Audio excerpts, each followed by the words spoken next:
Welcome to footballgameplan.com, where football makes sense. I'm Emory Hunt, the czar of the playbook. Bring you an NFL Week 2 preview between the Green Bay Packers and the Carolina Panthers. Let's look at Green Bay coming into this ballgame. Outstanding offensive output for the Packers against the New Orleans Saints in that opening game last Thursday. But I look at what you guys can do well against the Panthers. The Packers have to come in and stay committed to the running game. I have some questions about the Panthers' run defense, and you look at what Mike McCarthy was able to do well against the Saints. He stuck with the run just enough, and it popped.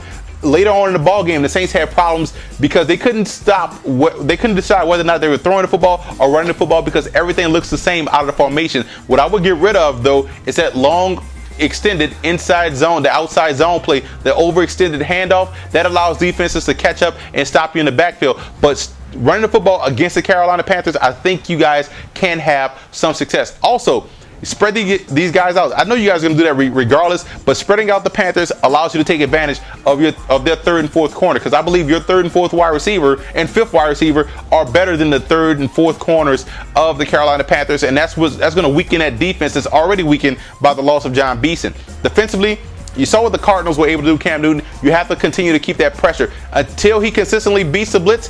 I mean, he did last week against the Cardinals to the tune of 400 yards. Continue to stay aggressive, force him to make decisions, and you don't want to get outside pressure because that's going to open up the running lane, and he's going to take off this week more so than I think he did last week. So I would say stay aggressive, stay blitzing, force him to get rid of that football quickly, because you don't want to keep him in that pocket because he has the arm strength to find targets deep down the field. Now you look at the Panthers coming to this ball game. The biggest thing that you guys didn't do well against the Arizona Cardinals is running the football. If you guys can come in and control the running game against the Green Bay Packers, and that's going to all fall on the interior. BJ Raji played like a man-child last week.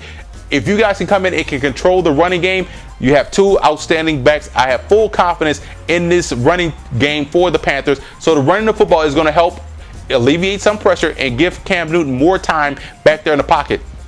Also, offensively, I like what you guys are doing in the passing game. The Panthers have now made teams cover the entire field. Every blade of grass is important, and the Panthers do a great job in the passing game, spreading out the edges with the tight ends and also the wide receivers. So I look for a continued output for Brandon LaFell. We know Steve Smith's going to bring it. LaFell has to continue to improve to make these guys a viable threat as a whole in the passing game. Defensively, it's up to the Panthers to make sure they clog up the run. You don't want to allow Green Bay balance, and if you can get interior pressure against Aaron Rodgers, that's going to help out a lot. And remember, push its set up pressure, collapse the pocket, force Rodgers to not move around and consistently throw the football down the field. And we talked about it last week. Defensively, you guys, even missing Beeson, I think Connor's going to come in and do an admirable job. He's not going to be Beeson, but he's not going to be a liability either. So I look at defensively in the passing game, Connor is going to have to play a huge game because a lot of passes will go across the middle.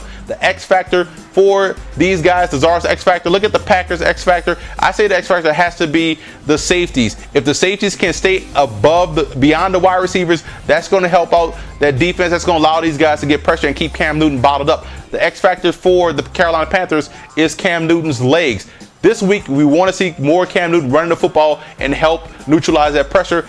And right now, I want to go with the Panthers because I think this is a game prime for an upset, and Cam Newton showed me a lot last week. But I think right now, offensively, the Packers are more explosive than the Cardinals. So this game, although it may be a close one, I think the Packers have enough offensive firepower to win this matchup. For more NFL previews, visit footballgameplan.com/NFL or visit our YouTube channel at youtube.com/footballgameplan. And listen to the Football Game Plan radio show, which airs Saturdays, 11 a.m. Eastern Time at blogtalkradio.com/footballgameplan.